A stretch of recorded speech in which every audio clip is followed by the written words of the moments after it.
Vamos para nossas Bíblias, vamos abrir a Escritura no Evangelho de João, capítulo 15.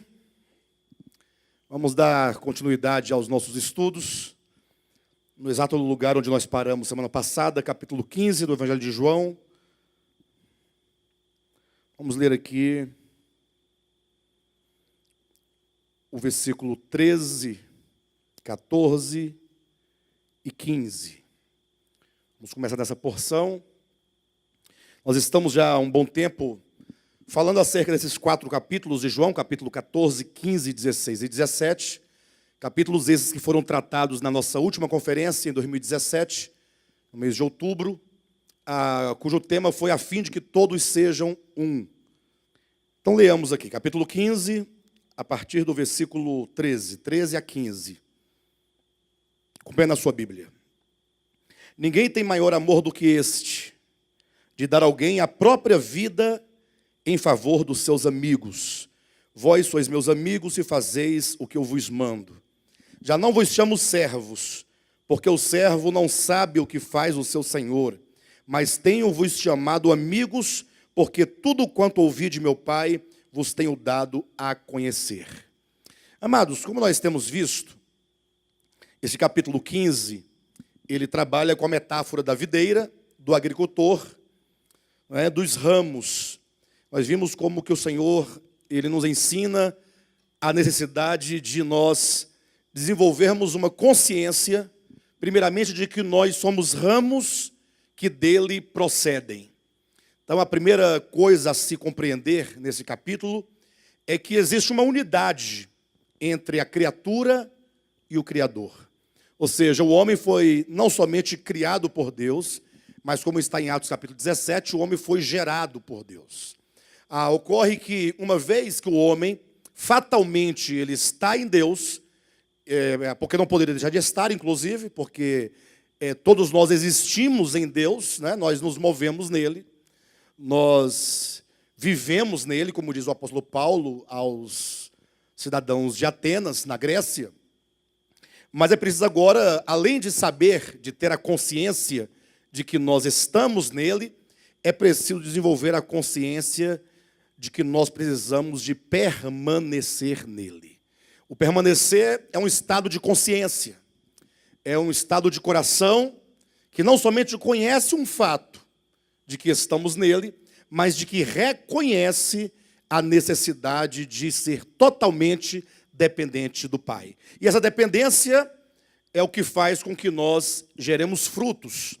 Observe na sua Bíblia, no capítulo 15 do Evangelho de João, logo no versículo 5, nós vamos encontrar a primeira declaração. Eu sou a videira, vós os ramos. Versículo 2 do capítulo 15, só fazer uma breve revisão, diz: todo ramo que estando em mim não der fruto, ele o corta. Então ele diz, o ramo estando nele não der fruto. Aí a pergunta que nós sempre temos que fazer para resgatar o entendimento do texto é: ora, como pode um ramo estando não dar frutos?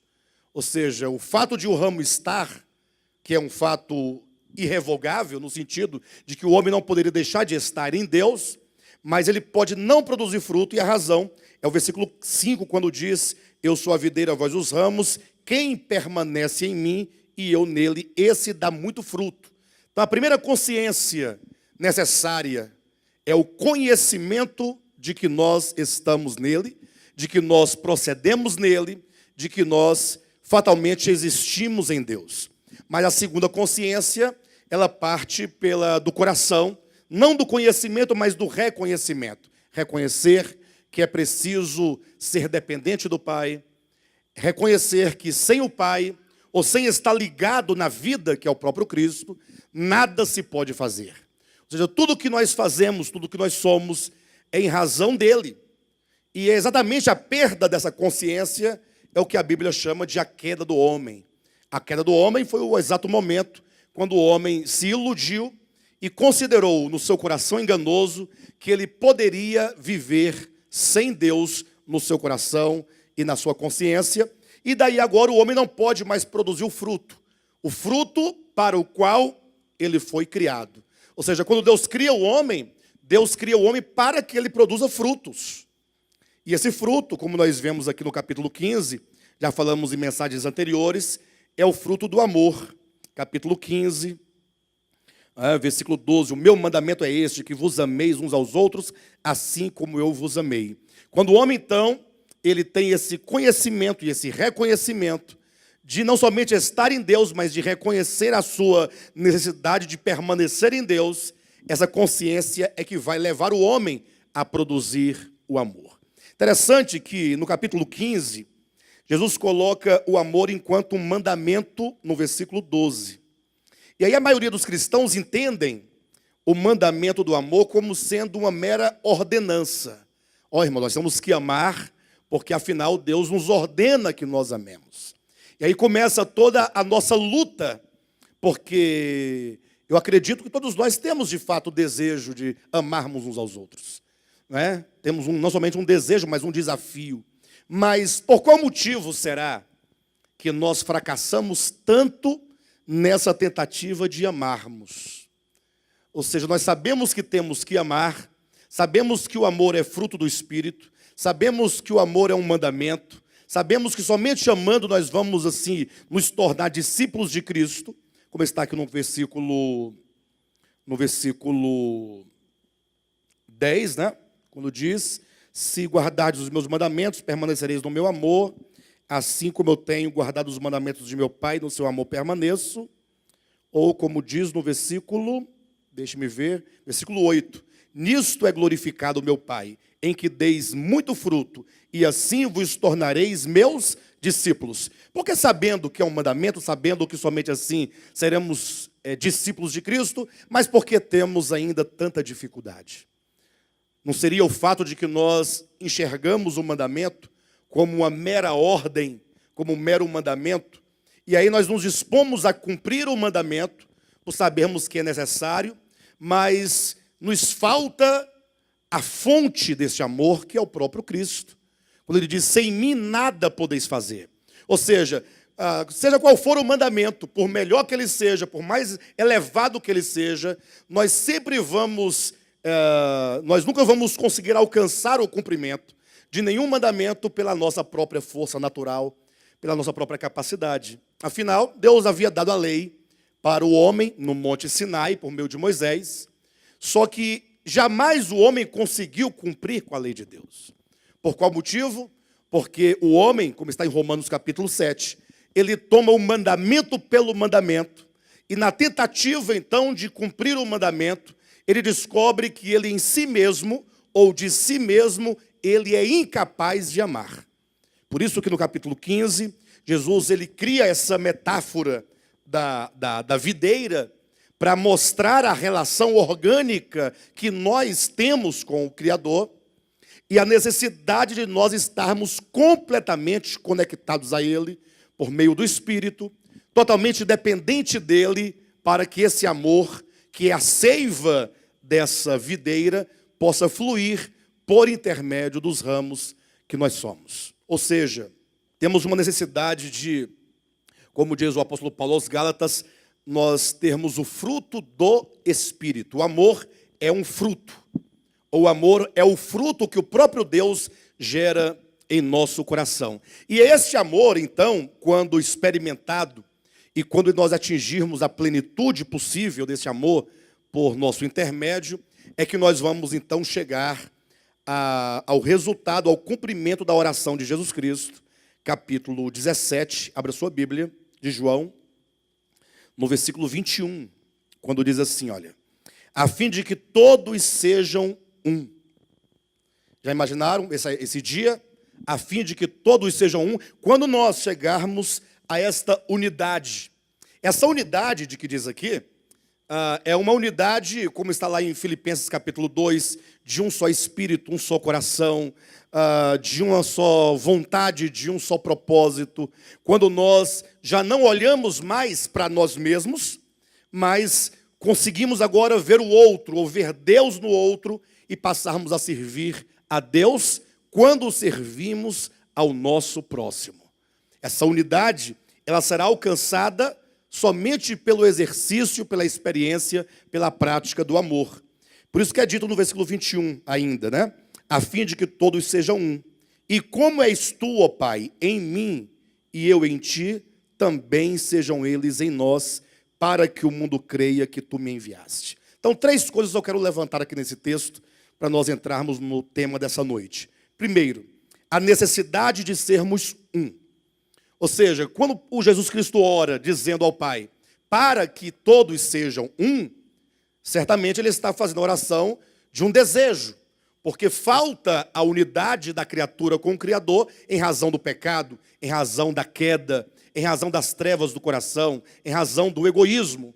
Então a obra de Jesus Cristo é resgatar o homem, resgatando a sua consciência, gerando nele um novo coração, uma nova mente, para que o homem agora cumpra o seu papel de estar totalmente integrado nessa organicidade com o Criador e, consequentemente, com as suas criaturas.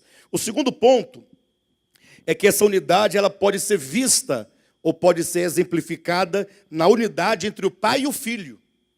Ou seja, aqui não se refere à unidade da Trindade enquanto substância, mas fala da disposição do Deus Trino de se revelar a nós como sendo sempre um Deus de amor, um Deus que flui amor reciprocamente, o Pai e o Filho, uma relação de amor, uma relação de serviço, uma relação de unidade. Quando nós olhamos, por exemplo, nós vamos ver o Filho como sendo aquele que é Deus completamente, mas que se põe a serviço do Pai, dizendo, aqui estou, ó Deus, para fazer a tua vontade. Imagine só o coração do Filho. Imagine se fôssemos nós, né? Pense o homem, na hora de fazer o serviço difícil, nós sempre queremos empurrar para o outro, né? Não, manda o Josué, manda o fulano, esse serviço não é para mim. Sobretudo na ideia que se tem hoje em dia de igreja, nessa forma de pirâmide de cargos, de funções, em que os que estão acima, eles querem sempre dominar aqueles que estão embaixo. Sempre aquele que está na base da pirâmide é que tem que prestar os serviços àqueles que estão acima. Mas no reino de Deus as coisas não ocorrem dessa maneira. Pelo contrário, o Filho, sendo Deus, ele está totalmente disposto a cumprir toda a vontade do Pai. Aqui estou, ó Deus, para fazer a tua vontade. Ele diz, no outro momento, Pai, se possível for, passa de mim esse cálice, todavia, que não seja feita a minha vontade, senão a tua. Enquanto ele esteve na terra, no seu ministério, enquanto servo do Pai, ele cumpriu toda a vontade do Pai, ele pregou a palavra do Pai, ele revelou aos homens o nome do Pai, e até o último momento da sua vida sobre a terra, ele foi completamente submisso ao Pai. Nessa obra, né, essa relação de servo, quando o filho retorna ao Pai, aí o livro de Hebreus registra, logo no capítulo 1, ele vai entrando, e agora o Pai, de maneira recíproca, declara, Deus, o teu trono permanece para sempre. Em outros lugares, o Pai, inclusive 3 vezes declara nos evangelhos, este é o meu filho amado, em quem eu me comprazo. Então nós vemos, ou nós aprendemos com a Trindade, e aí os homens se perderam no caminho do estudo de Deus nas Escrituras, porque passou toda a história discutindo a Trindade. Se havia 3 deuses, se eram 3 substâncias, e essa discussão toda, muita gente morreu, inclusive. Não somente morreu, mas foi matada, ou seja, se tornou um mártir em razão das discussões em torno da doutrina da Trindade. E se perdeu, então, o principal, porque a discussão sobre a Trindade é uma discussão totalmente tola, porque o homem jamais vai alcançar uma compreensão satisfatória acerca de Deus. Deus é o ser que não se pode ser conhecido na sua plenitude pela mente humana, a despeito de tudo que a Escritura coloca acerca do Deus Trino. Eu sei que o Pai é Deus, eu tenho plena certeza, e o único Deus. Eu sei que o Filho é Deus, e Ele é o único e verdadeiro Deus. E eu sei que o Espírito Santo é Deus, e que Ele é o único e verdadeiro Deus. Isso eu sei tranquilamente, mas a linguagem humana não é capaz de explicar como pode ser esse mistério. Mas a Trindade se revela na Escritura para mostrar, sobretudo, a relação em amor e uma relação de serviço mútuo. Nós encontramos o Filho que veio revelar o Pai, que veio servir o Pai, que veio cumprir a vontade do Pai. Quando o Filho retorna, ele diz: eu enviarei o Espírito Santo, e ele não falará de si mesmo, mas falará tudo o que tiver recebido da minha parte, que eu recebi do meu Pai. Aí nós vemos a ação e ministério do Espírito Santo de total amor e serviço ao Filho. Isso foi perdido ao longo da história. Então, o próprio Cristo coloca essa unidade entre as pessoas da Trindade para demonstrar que tipo de unidade nós teremos quando chegarmos lá, a fim de que todos sejam um. Como és tu, ó Pai, em mim e eu em ti, sejam eles em nós. Então será uma coisa muito gloriosa quando essa oração de Cristo alcançar o seu cumprimento.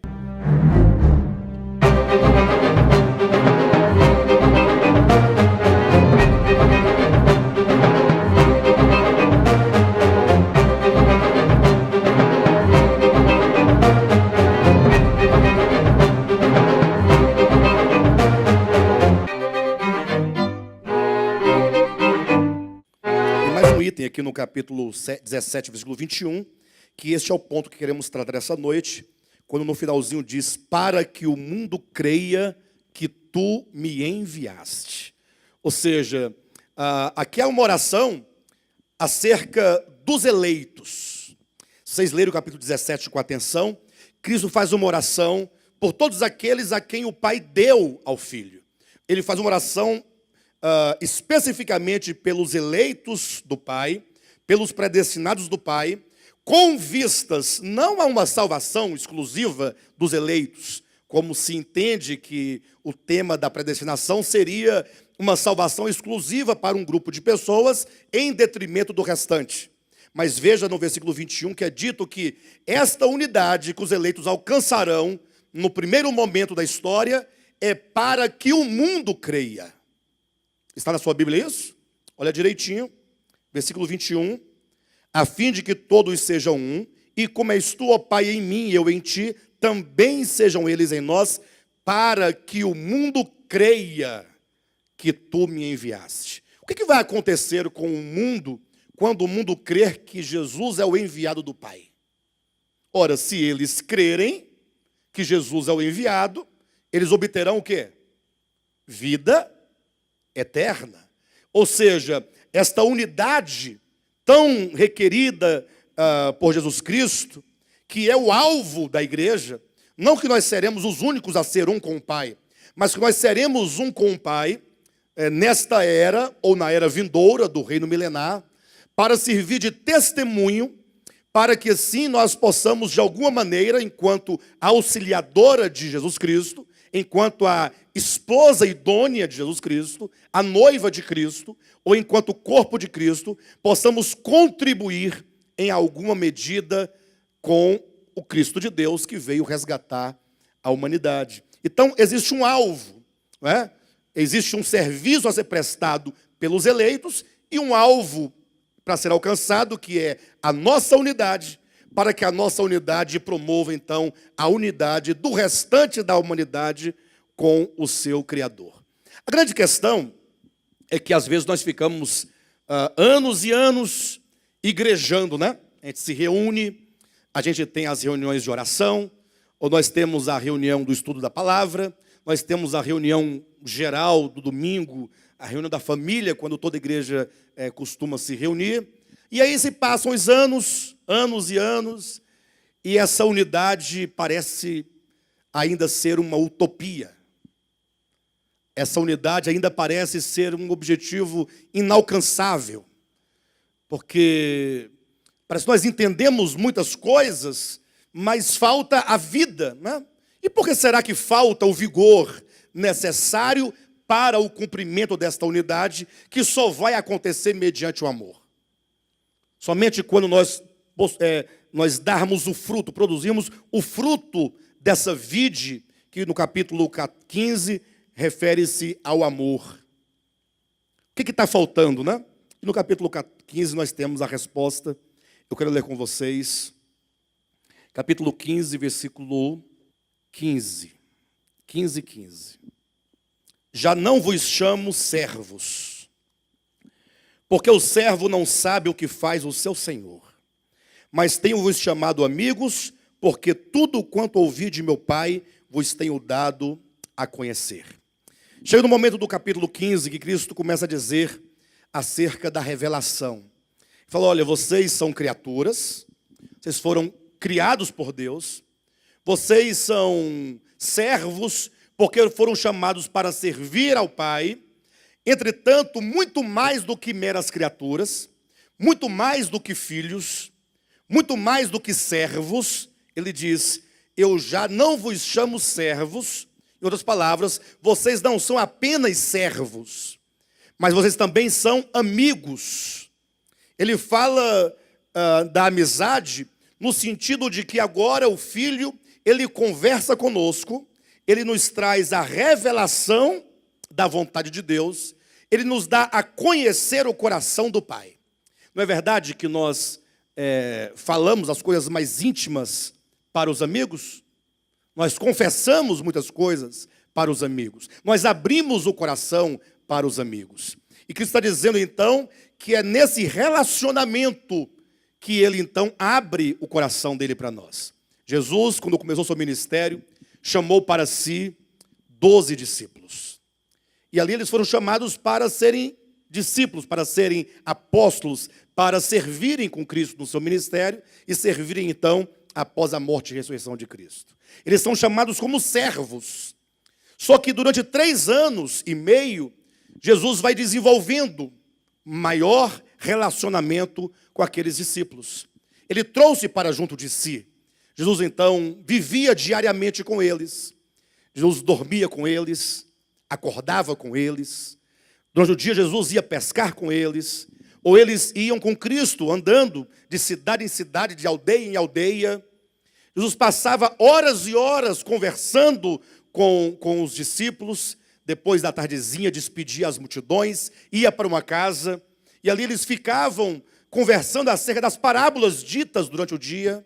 Jesus ia explicando o significado das parábolas, explicando o significado dos milagres, ia falando acerca dos mistérios do reino de Deus.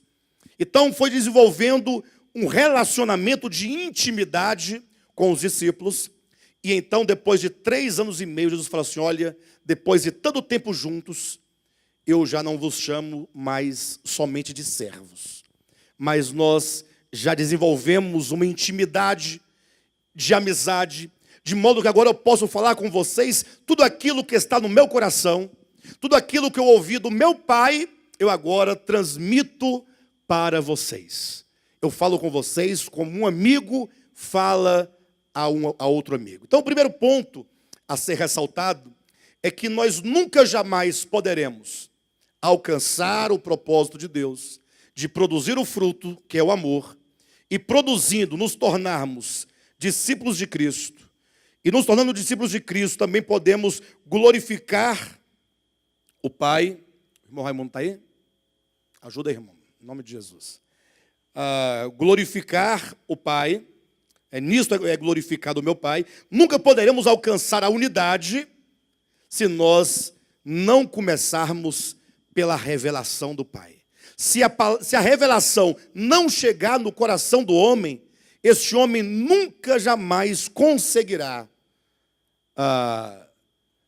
cumprir com a vontade de Deus. Porque a revelação é que abre os olhos do entendimento para que o homem enxergue, para que o homem entenda. Interessante que, quando nós lemos o livro de Tiago, vocês agora poderão se lembrar desse texto, salvo engano, está no capítulo 2 de Tiago, quando o apóstolo diz o seguinte, que Abraão, ele foi chamado de amigo de Deus.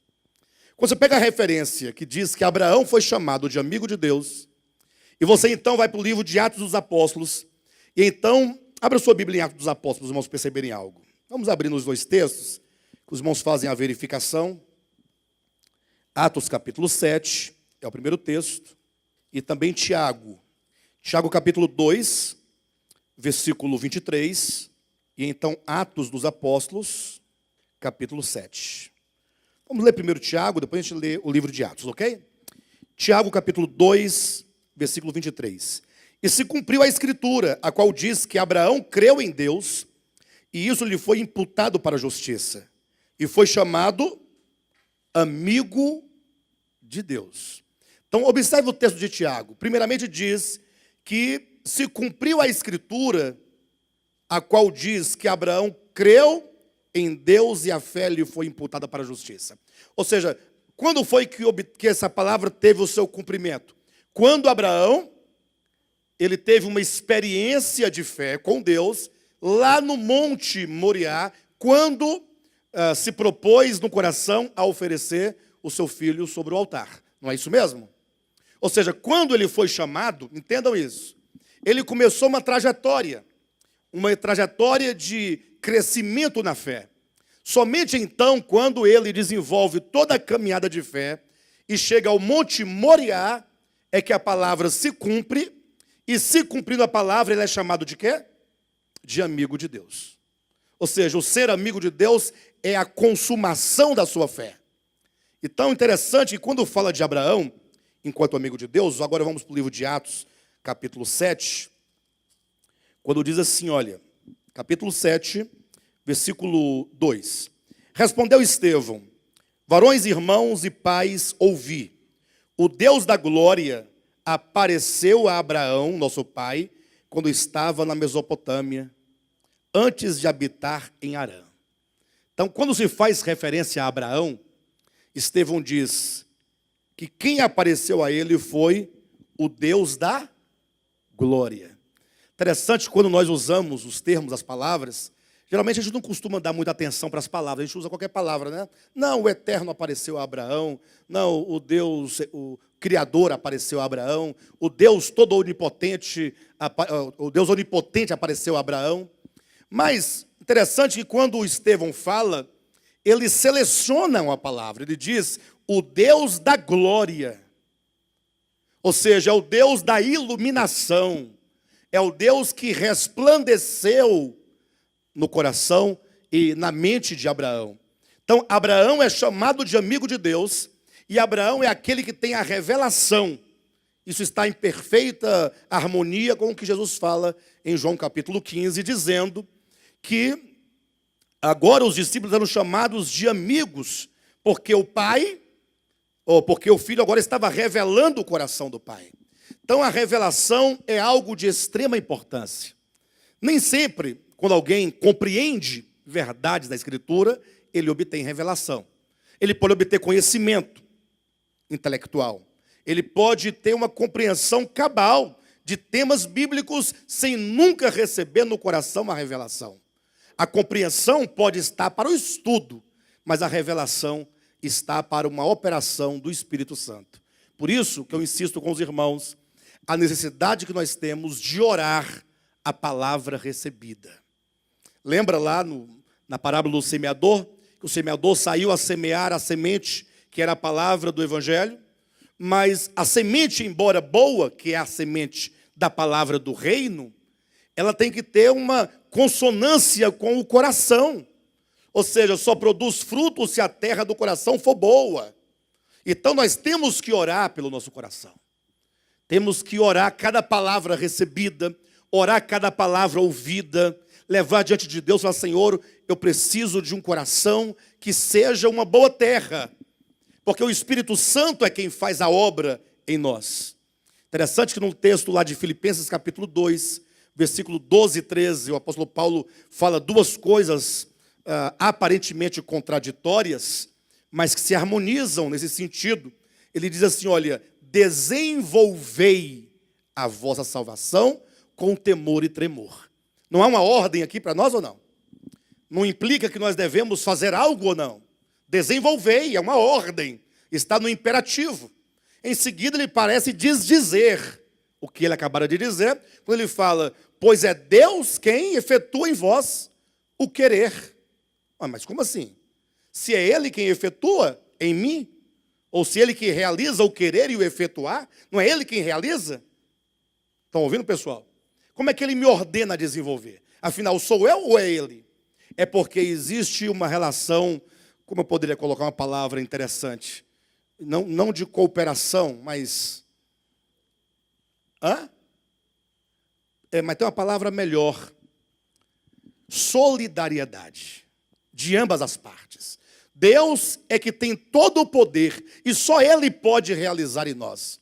Em contrapartida, nós precisamos de buscar isso, de nos apropriar disso e, sobretudo, a maneira de fazer isso é por meio da oração, por meio de nós elevarmos o nosso pensamento e o nosso coração, como quem busca em Deus, ter uma vida de dependência em Deus. Fala, Senhor, eu preciso experimentar estas palavras. Eu preciso compreender o sentido mais profundo dessas palavras. Eu preciso que essas palavras se transformem em revelação no meu coração, para que o meu coração seja completamente iluminado. Porque quando o homem ele recebe a revelação de Deus acerca da verdade, ele imediatamente é liberto. E conhecereis a verdade, e a verdade vos libertará. Ou seja, a revelação de Deus é quando a luz ilumina, dissipando todas as trevas da alma, do coração, da mente, da razão. E aí agora vendo como não seguir aquela luz. Entenda uma coisa, os homens não seguem o Evangelho, e eu vou dizer algo mais forte. Os cristãos, historicamente nós temos visto isso, e mesmo na experiência temos visto isso. Os cristãos não seguem ao Evangelho, não necessariamente porque eles não queiram, mas por falta de revelação. Isso porque o cristianismo histórico instaurou uma forma dogmática de se crer no Evangelho. Ou seja, o crer no Evangelho é receber para dentro de si o Evangelho. Não é simplesmente você dizer que concorda, que acredita. Jesus morreu por mim há 2000, eu acredito que ele morreu. Não é um mero acreditar. É compreender a natureza da redenção. Ora, pastor, e qual que é a natureza da redenção? É aquele que sendo, por breve tempo, abriu mão do ser, esvaziando-se completamente. Essa é a natureza da redenção. Mas eu creio que ele se esvaziou. Mas o Evangelho não é apenas anunciando que ele se esvaziou, o Evangelho é um convite para que nós nos unamos a ele na sua morte e ressurreição. Agora, no sentido de que nós, não sendo, e porque nós não sendo, estamos cheios de nós mesmos, que é o espírito luciférico caído, aquele que não disse, eu serei, não tem essa ideia? Lúcifer não diz, eu serei? Ele não diz, eu vou subir acima das estrelas dos céus? Ou não disse? Ele não foi enchendo o seu interior de violência? Foi ficando orgulhoso, presunçoso, totalmente independente de Deus? Então nós temos aqui uma visão vamos colocar, paralelas uma à outra, né? Mas totalmente invertida. O que é a queda? É o ser que, não sendo, disse, eu serei. E ele vai enchendo-se daquilo que ele não é, de mera pretensão, de mero orgulho, de mera independência de Deus. Isso é a queda. A queda é o subir. Por isso Jesus fala, aquele que quiser ganhar a sua vida, porque aquele que ganhar, perde. Lúcifer não queria ganhar? Por isso perdeu, é queda. Ou seja, é o inverso. Então, a queda é a exaltação de si mesmo. Ao passo que não há salvação, senão aquele que se esvazia. Isso é salvação. Então ele se esvaziou, por um breve tempo se fez menor que os homens, Filipenses capítulo 2, assumiu a forma de servo. Alguém diz, não, mas então eu creio no Evangelho. Eu entendo a natureza da redenção. Bem, se você crer, então você está recebendo esse Espírito de Cristo. Esse Espírito de não ser. Por isso que o Evangelho diz, negue-se a si mesmo. Por isso que o Evangelho convida as pessoas ao batismo. Não ao batismo ritualístico meramente, mas à união com Cristo na sua morte, que é exatamente essa renúncia do ser. Então, infelizmente, quando eu falo que os cristãos não experimentam o Evangelho, é porque eles não conseguem enxergar que o Evangelho não é uma mera palavra anunciada, pregada, ou um evento meramente histórico. O Evangelho é um espírito. O Evangelho é espírito. É uma consciência, um coração. O Evangelho é o próprio Cristo.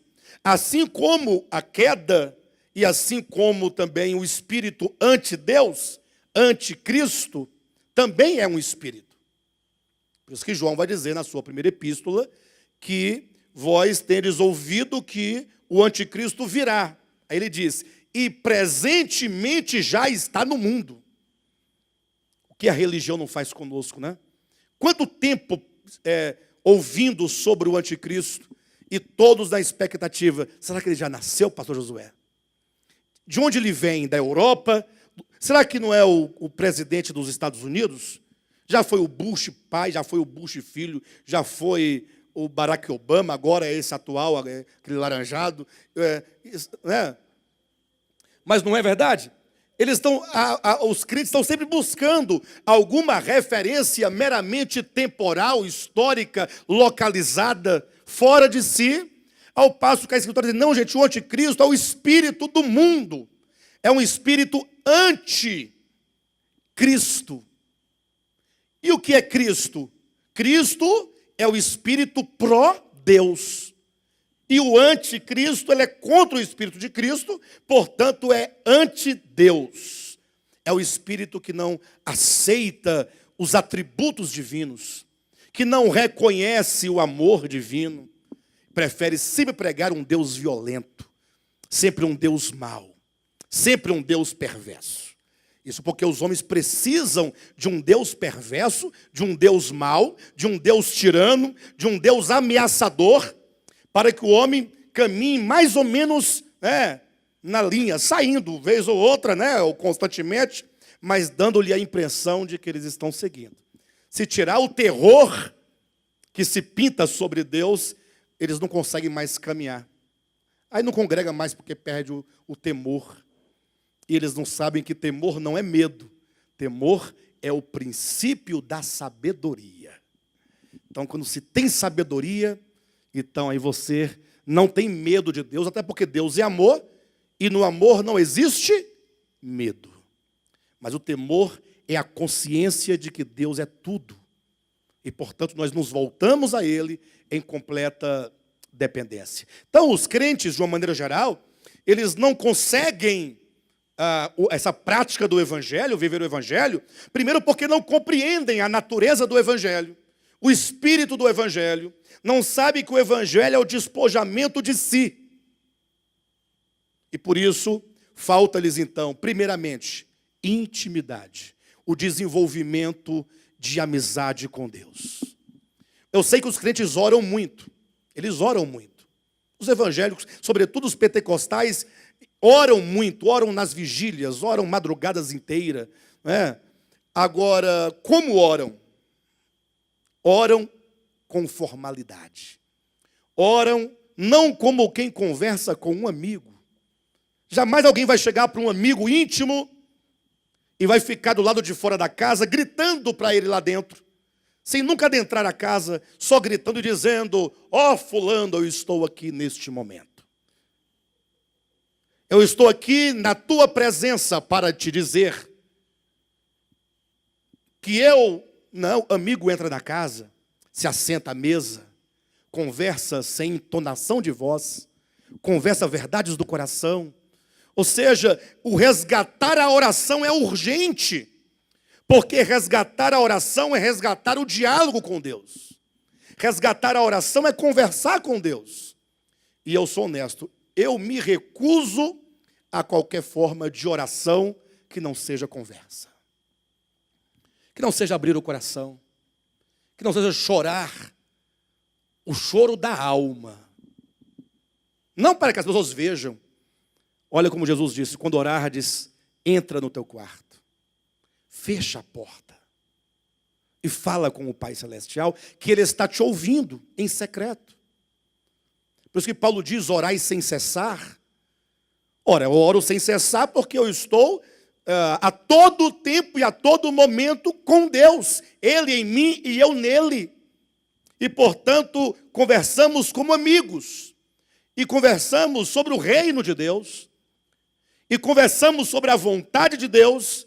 E conversamos sobre os nossos problemas interiores, as nossas estruturas.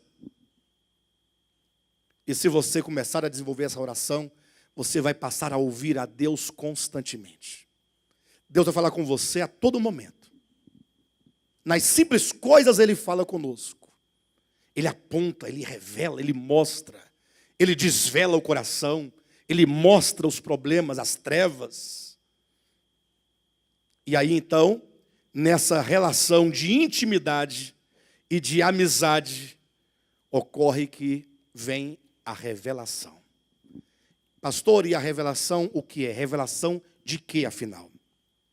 Bem, no capítulo 15 de João, fala sobre a revelação. Capítulo 15, versículo 15. Já não vos chamo servos, porque o servo não sabe o que faz o seu senhor, mas tenho-vos chamado amigos, porque tudo quanto ouvi de meu Pai, olha, vos tenho dado a conhecer. Ou seja, o filho, ele ouve o coração do Pai, ele conhece o coração do Pai, a vontade do Pai, e agora ele revela. Só que não para por aqui. A revelação é o primeiro passo. Veja que a revelação, ela é única e exclusiva de quem? A revelação, ela é única e exclusiva de quem ou para quem? Versículo 15 do capítulo 15. Já não vos chamo servos. Então vamos imaginar que há muitos servos, amém? Aí continua, já não vos chamo servos, ou seja, a relação entre o discípulo e o seu senhor transcende os limites do serviço. Já não vos chamo servos, ou seja, alguma coisa foi adicionada nessa relação. Já não vos chamo servos, porque o servo não sabe o que faz o seu senhor. Mas tenho-vos chamado amigos. Quantos amigos de Deus nós temos aqui? Não precisa levantar a mão. Amigos, amigo, relacionamento, intimidade. Mas intimidade não é aquela intimidade, porque, infelizmente, no meio do cristianismo, há muitos jargões, né? E um dos jargões é intimidade com Deus. Eles entendem intimidade enquanto aquelas longas orações, os longos jejuns, as longas vigílias, enquanto intimidade está relacionado à amizade. No sentido de que você conversa com Deus abertamente. Entra o papel da oração.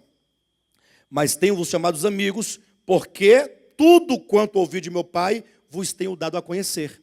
Ou seja, para quem é que ele revela as coisas? Para o servo ou para os amigos? A revelação, portanto, é única e exclusiva para quem? Para os amigos. A revelação é para os amigos. Ah, pastor, mas então, como é que pode ser? Então, tem aquele que é amigo de Deus, aquele que não é amigo de Deus? Ora, a amizade com Deus se faz no relacionamento. Ou seja, quantos desenvolverem relacionamento com Deus se tornarão os seus amigos. Quando nós olhamos, por exemplo, para os 12 discípulos de Cristo, nós vamos encontrar que tinha 3 grupos diferentes. Vamos colocar 4 grupos diferentes. Falando dos discípulos de Cristo. O primeiro grupo, o mais disperso, o que menos recebeu informações ou revelações de Cristo, era a multidão. A multidão, ela tinha aquele compromisso, não tinha aquele compromisso de seguir a Cristo porque Ele era o Cristo. A multidão queria espetáculo, show, queria ver o milagre acontecendo. Queria a multiplicação dos pães, queria ver o cego curado. A multidão não tem compromisso com o Cristo de Deus. A multidão, no momento difícil, abandona Cristo. A multidão, no momento mais dramático, começa a clamar: crucifica-o, crucifica-o. Então a multidão é sempre a maior parte. Mas aí nós temos um segundo grupo, um pouco mais seleto, que era, no caso, os 12, que estava com Cristo. Quando as multidões se dispersavam ou eram despedidas, Jesus estava sempre com os 12, geralmente numa casa. Nós vamos encontrar em Mateus capítulo 13, que depois que Cristo falou em parábolas às multidões, chegando em casa, ele foi explicar o sentido daquelas parábolas para os 12. Para os 12. Então esses 12, eles tinham um nível de aproximação maior com Cristo, maior do que tinha a multidão. E esse grupo de 12, eles tinham algo a mais, foram desenvolvendo algo a mais, portanto recebeu mais de Deus. Mas aí tinha um outro grupo, um terceiro, que era menor, que era Pedro, Tiago e João, que esteve com Cristo no Monte Tabor, quando viram o Cristo glorificado diante dos seus olhos. Era um grupo menor do que os 12. Então era um grupo que tinha ainda maior intimidade com Deus e, portanto, maior comprometimento.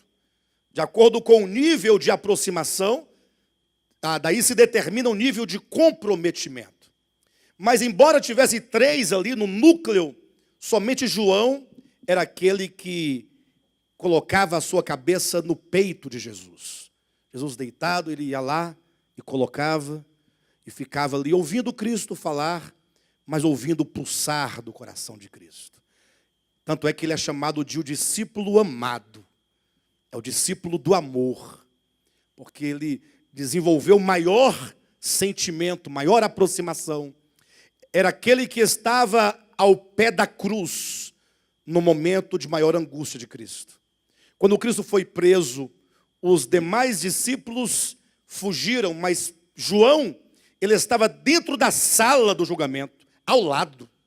Quando Cristo estava na cruz de pendurado, ele estava ao pé da cruz. Olha como o nível de aproximação, de intimidade, de compromisso. Por isso que João, dentre todos os que escreveram o Novo Testamento, é o que mais revela a natureza de Deus. Paulo é o grande doutor do Novo Testamento. Amém por isso. Eu tenho uma admiração muito grande por Paulo, pelo conhecimento dele, sobretudo do aspecto judicial da salvação. Mas João é o que escreve o evangelho orgânico de João, que está ao lado, paralelamente aos 3, Mateus, Marcos e Lucas, que são de natureza judicial. É ele quem escreve as 3 epístolas. É ele quem fala a célebre frase, Deus é amor. É ele quem fala nas epístolas e no evangelho profundamente acerca da natureza de amor do Pai. É ele quem traz a revelação clara de que o Pai, ele não foi o Pai quem matou o Filho, tampouco exigiu a morte do Filho. Ele diz, olha, o Pai me ama. E se vocês fossem filhos do meu Pai, vocês também me amariam e não queriam então me matar. Porque João representa esse nível maior de vínculo, de intimidade e, portanto, de revelação.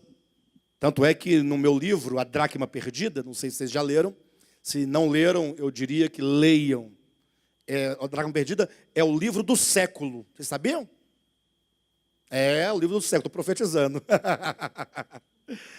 Com todo o respeito a todos os livros, meu livro é humilde, mas as ideias que lá estão são profundas, são grandes, grandes, grandes.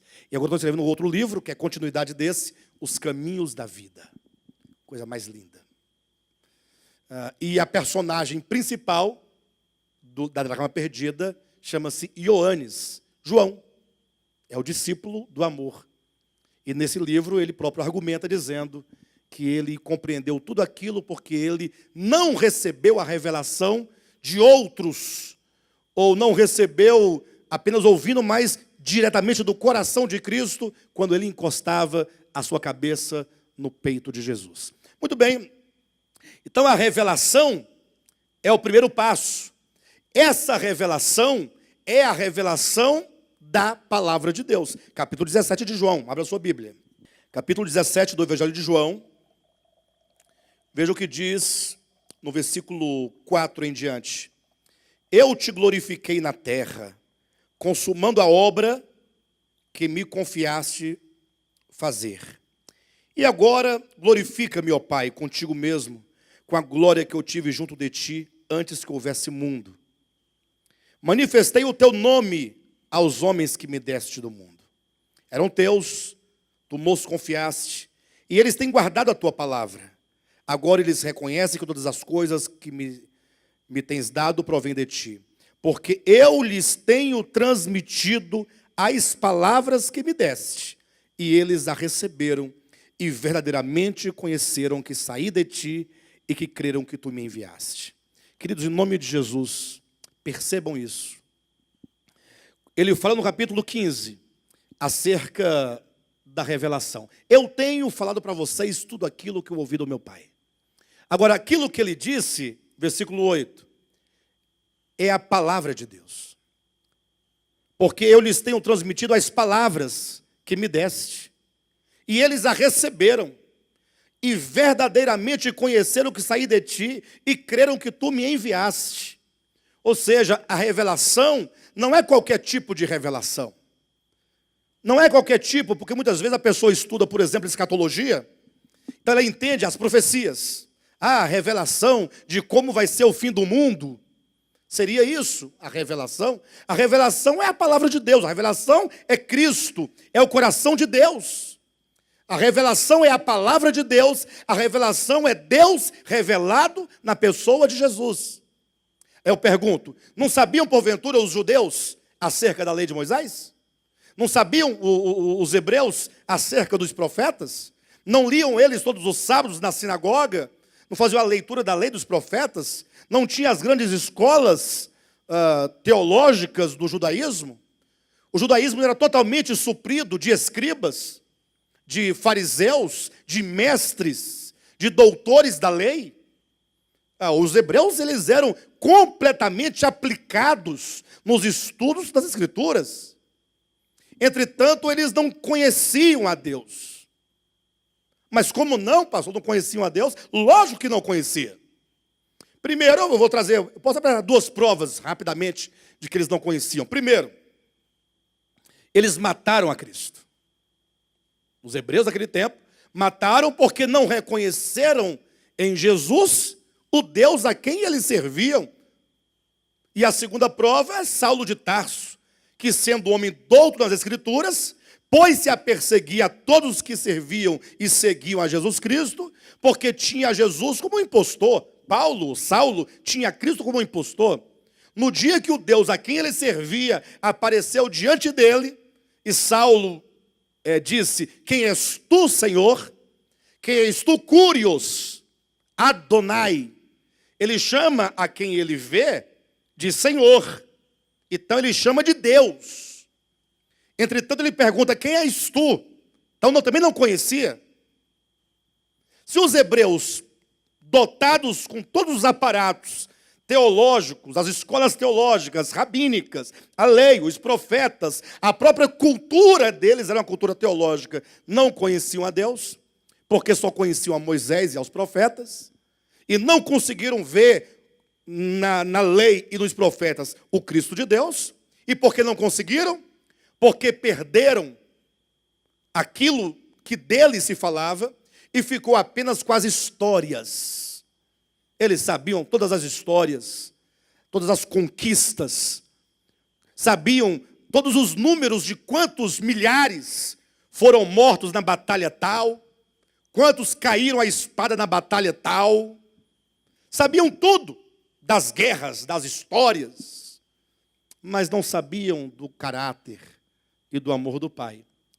Veio Cristo, olha o que Jesus está dizendo, atenta em nome de Jesus para isso. Versículo 6, manifestei o teu nome aos homens que me deste do mundo. Olhem para mim. Quem já leu esse texto aqui outra vez, esse versículo? Quando você leu, você entendeu? Quando ele disse, manifestei o teu nome aos homens.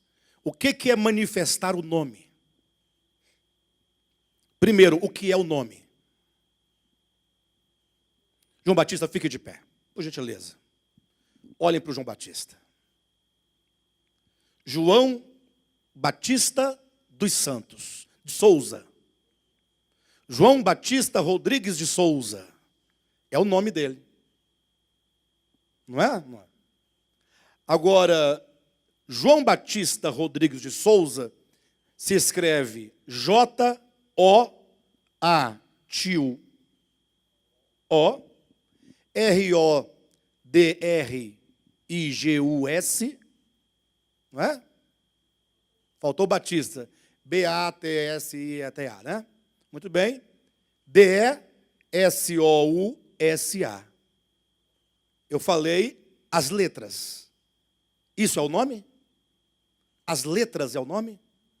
João Batista Rodrigues de Souza é uma pessoa. Se eu mostrar o nome escrito de alguém para o Josué vai falar assim, eu sei ler o nome, mas não sei quem é. Sim ou não? Aí eu teria que levar o Josué ao João Batista, para que ele pudesse conhecer o João Batista. Teria que ouvir o João Batista, comer com o João Batista, gastar tempo com o João Batista, caminhar com o João Batista, viver com o João Batista. Concorda, Josué? Eu estou equivocado. Então, o nome é uma pessoa. Obrigado, João Batista. Pode sentar. Então, imagine vocês que um dia o pai disse a Moisés o seu nome, ou deu a si mesmo um suposto nome. Por que suposto nome? Porque Deus não tem nome. Porque o nome está para os homens, o nome está para as coisas. Porque o nome designa um objeto, delimitando-o. Por exemplo, eu sei que isso aqui é um copo. Então, a palavra copo quer dizer que isso não é isso, nem aquilo outro. O nome, ele restringe um objeto, ele conceitua, ele define, ele põe fins, põe fim, põe termo a um objeto. E o nosso Deus, que é transcendente a tudo, que nome poderia contê-lo, já que o nome contém a ideia de algo? Que nome poderia conter aquele que é eterno, que é absoluto? Nenhum nome. Aí Deus, para o homem, ele vai falando vários nomes, mas nomes que para o homem é possível compreender alguma coisa acerca de Deus. Então, nenhum nome que se tem acerca de Deus, nem Yahvé, nem Jeová, e nem qualquer outro nome, poderia dizer com exatidão tudo aquilo que ele é. Mas então, ele dava um nome possível. Tanto é que nós vamos encontrar uma série de nomes de Deus em todo o Antigo Testamento. Ora, o Senhor dos Exércitos, ora, o Senhor da Paz, ora, o Senhor da Provisão, ora, o Senhor da Guerra, ora, o Senhor... Para quê? Para ir apresentando aspectos de Deus, não necessariamente a plenitude do ser divino. Só que esse nome era apenas um nome para os hebreus. Entendam isso em nome de Jesus. Era preciso que esse nome fosse revelado. É como que dissesse, você sabe o nome de Deus? Sim, é Yahvé. Mas você sabe quem ele é? Você sabe o nome, mas você sabe quem é Yahvé? Porque Yahvé não deve ser visto como um nome, mas como uma pessoa, porque o nome se refere à pessoa. Então diz, manifestei o teu nome ao mundo, ou aos homens que me deste do mundo. Em outras palavras, eu mostrei a sua pessoa ao mundo. Eu mostrei o teu coração, a tua alma, o teu ser aos homens que me deste do mundo. Versículo 5 ou 6. Manifestei o teu nome aos homens que me deste do mundo. Eram teus, tu nos deste, e eles têm guardado a tua palavra.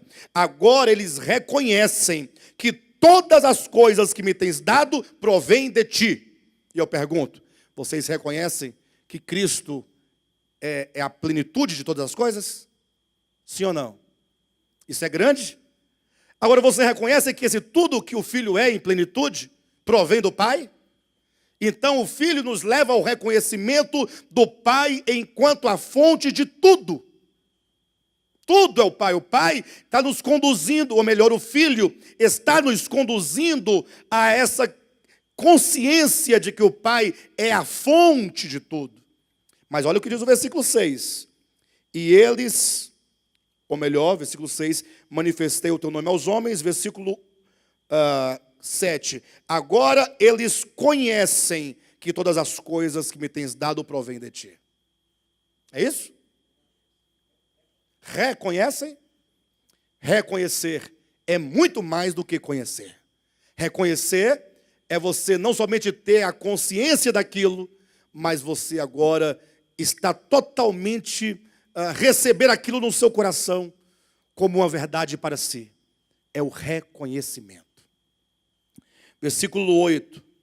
Porque eu lhes tenho transmitido as palavras que me deste, e eles as receberam, e verdadeiramente conheceram que saí de ti e creram que tu me enviaste. Esta é a revelação.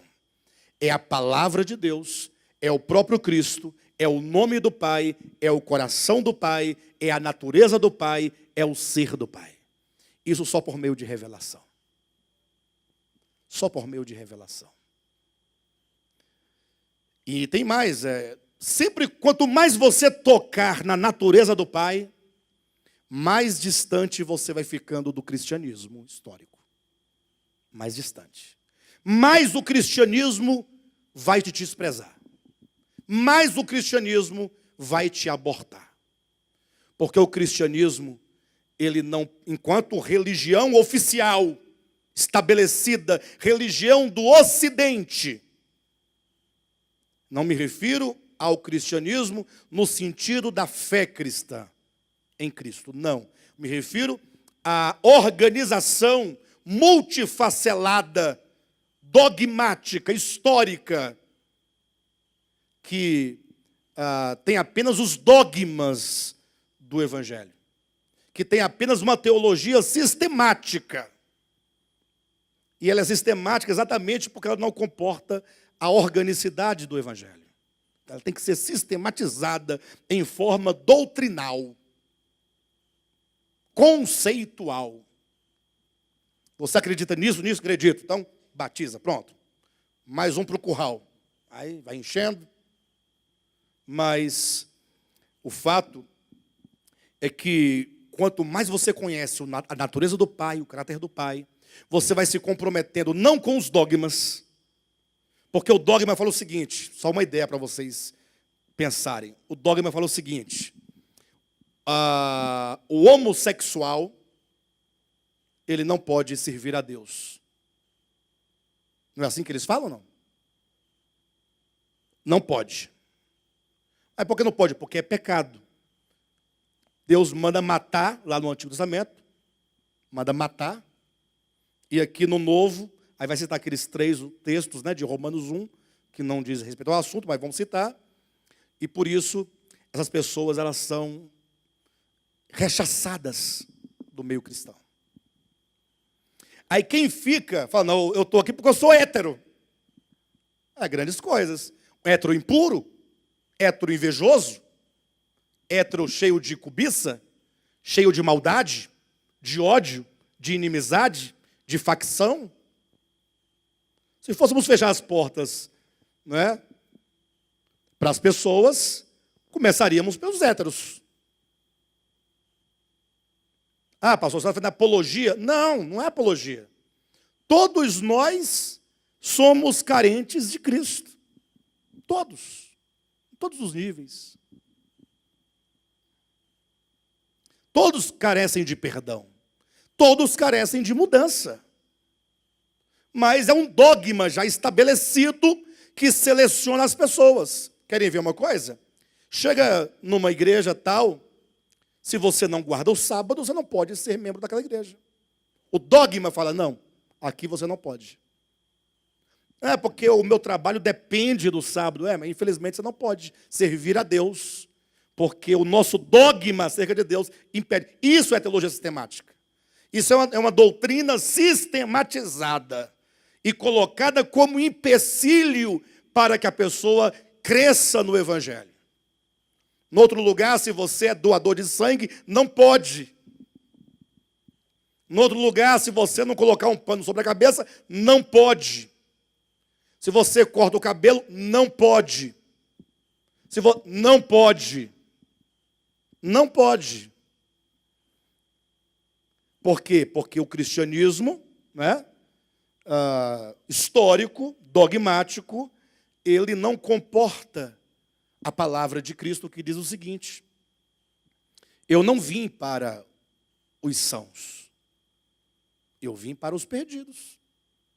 O problema é que os crentes acham que eles não estão perdidos. Porque eles rezam a cartilha. E em tudo isso não se vê expressão do amor de Deus. Bem, mas então nós vimos que a revelação é para os amigos. Esta revelação é a revelação do ser do Pai, do coração do Pai. Quanto mais você conhecer o Pai, mais fora do cristianismo você vai ficar, mais você vai ser ignorado, vai perder pessoas, vai perder amigos. É o caminho do evangelho orgânico. Não tem outro caminho. Nem Jesus escapou disso. Jesus que era Jesus. Só que eu penso que para ele era mais fácil ele encarar a situação do que nós, seres humanos, né? Os meros mortais. Mas chegou uma ocasião que toda a multidão, ou melhor, as multidões, abandonaram a Cristo, com um argumento dizendo: duro é esse discurso. Não podemos aceitar essa palavra. Simples assim. Está em João, capítulo 6, versículo 60. As multidões abandonaram a Cristo. Nada mais natural, porque elas não queriam aquele tipo de discurso que revela o Pai, o ser do Pai. Bem, mas a revelação é o primeiro passo. A revelação. Essa palavra, uma vez revelada, ela tem que surtir um efeito dentro de nós. E esse efeito é o que está no capítulo 17, versículo 17. Leia comigo. Santifica-os na verdade. A tua palavra é a verdade. Segue-se a revelação, os sermos santificados pela palavra. Agora é o efeito que ela vai causar em nós. É aquilo que ela vai gerar em nós. A santificação por meio da palavra. Interessante, sem nenhum tipo de... Mas o nosso ministério, ele já... Quando nós começamos este ministério, ele não tinha nome. Não tinha nome nenhum. A gente apenas colocava um versículo escrito numa placa. E nós nos recusávamos a ser chamados por qualquer nome denominacional. Passado o tempo, nós fomos compreendendo algumas coisas e fomos deixando o ranço para trás e o Senhor nos ganhando para uma visão mais clara. Nem tanto, mas é um avanço. É um passo de cada vez. Aí começamos a nos identificar como comunidade cristã em Ceilândia. Né? Tem até uns vídeos bem antigos, comunidade cristã em Ceilândia. Ok. Mas aí nós passamos para um outro nível de entendimento, e aí nós entendemos que nós deveríamos usar o nome de ministério. No entendimento que nós éramos apenas uma parcela do corpo de Cristo, muito insignificante, por sinal, e que Deus nos tinha dado uma incumbência, ministério enquanto serviço, enquanto incumbência. Mas aí surgiu o nome ministério de volta à palavra.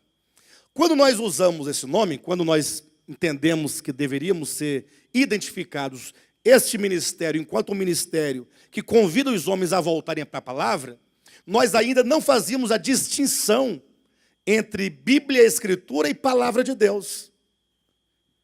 De volta à palavra, mas ainda numa visão teológica, era muito mais de volta às Escrituras. Daí só então, com o tempo, entendemos que a palavra de Deus é muito maior, sem dúvida, do que a Escritura. A palavra de Deus não é uma questão de tempo, nem de espaço, nem quantitativa. A palavra de Deus é uma questão qualitativa, de qualidade, porque fala do ser do Pai.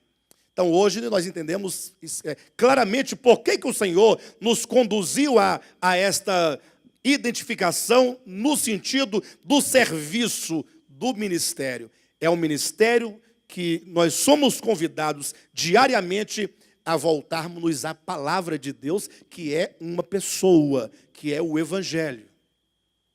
E uma vez que se volta à palavra de Deus, não ao ministério de volta à palavra. O ministério é o serviço, mas que todos nós nos voltamos a Cristo enquanto a palavra de Deus, e isso é muito relevante. Alguns falam, não, pastor, mas tanto faz a Escritura, não é uma coisa só. Não, não é mesmo. Se você se voltar às Escrituras, no sentido de tê-la como alvo da sua fé, você vai cometer o mesmo erro que os judeus cometeram. Qual erro, pastor? Jesus disse, está lá em João capítulo 5, versículo 39 e 40. Jesus disse, olha, para os hebreus, vocês examinam as Escrituras. É um fato. Vocês examinam, porque vocês julgam que nelas tem vida eterna. Então eles tinham um exame minucioso das Escrituras. Porque eles acreditavam sim dessa maneira, que no estudo meticuloso e na observância de cada palavra, obteriam eles vida eterna. Aí Jesus disse, e são elas que de mim testificam. Em outras palavras, quem é maior, o testemunho ou o testemunhado? Quem é maior, a testemunha ou aquele de quem se testemunha? Não, as testemunhas são elas que testificam de mim, elas dão testemunho de mim, elas falam a meu respeito. Quem é maior? O Cristo, de quem a Escritura dá o testemunho, ou a Escritura enquanto mero registro do testemunho? Cristo. Então, vocês examinam as Escrituras, porque vocês julgam ter nelas a vida eterna.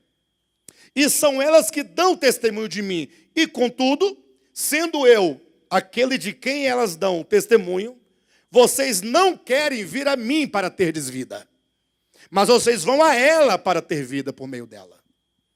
Aí Paulo viria a completar em Gálatas capítulo 2, versículo 20, que se a lei, que é o texto de Moisés, pudesse dar vida, a justiça seria proveniente da lei, e não por meio de Cristo. Por isso que Cristo falou, não somente eu sou o caminho, a verdade, eu sou a vida, mas disse, eu vim para que tenham vida e a tenham em abundância. Aí ele olha para aquele tanto de crente judeu com a Bíblia na mão, com a lei e os profetas debaixo, e diz, vinde a mim, vocês que estão cansados, sobrecarregados e oprimidos, e eu vos aliviarei. Está convidando aqueles que se entregaram às Escrituras, fazendo dela o fim da sua fé. Não que a Escritura não tenha valor, tem muito valor, lógico. Mas o valor dela é secundário. Vocês entendem isso? Elas apenas falam de uma pessoa com a qual nós devemos desenvolver um relacionamento. As pessoas estão cheias de histórias da Bíblia. Sabe as histórias? Por isso que tem um coração tão cheio de sangue. Se você torcer as Escrituras, vai sair muito sangue. Não vai? Aí vem Jesus para revelar o Pai. Não podemos cair no mesmo erro dos judeus, de fazer da Escritura o fim da nossa fé. Não, façamos dela o meio para ver Jesus. Jesus, portanto, é o alvo de toda ela. Tira Jesus da Bíblia e o resto pode queimar, não dá nada. Só história, história, história, história. Tira Jesus da Bíblia. Pastor, mas pode queimar? Pode. Tirou Jesus, não fica nada. Ficam as histórias muito mal contadas, né? Mas com Jesus, toda a história faz sentido. Porque ele vai dar o sentido a tudo o que acontece. Aí as histórias ganham sentido. É como a minha história. A minha história sem Jesus Não serve para nada, mas se coloca Jesus na minha história, dá sentido à minha vida. Dá sentido à minha história. De todo modo, a palavra, então, nos santifica. A santificação da palavra, santifica-os na verdade, a tua palavra é a verdade, é que vai produzir o resultado, que é exatamente o fruto da vide, que é o sermos um. Então nós estamos nesse caminho, nós estamos nessa direção. É preciso mais do que nunca, eu quero reforçar o meu apelo a vocês, que nós precisamos tomar todas essas palavras em oração. Estou preparando uma série de mensagens só sobre Jesus, a partir dos evangelhos. Olhando por várias perspectivas do viver, do andar, a começar pela sua infância, passando pelo seu ministério e dando uma atenção toda especial sobre os últimos momentos, sobre a última semana de Jesus, que é a semana da sua paixão. Para que, por meio dessas mensagens, nós possamos conhecer um pouco mais acerca do caráter do Pai. Ou seja, termos aqui a manifestação do nome de Deus. E se esse nome se manifestar a nós, virá a revelação, e vindo a revelação, virá o quê? A santificação, por meio da palavra. E a santificação é que vai nos fazer ser um com Deus, como o Pai e o Filho o são. Amém?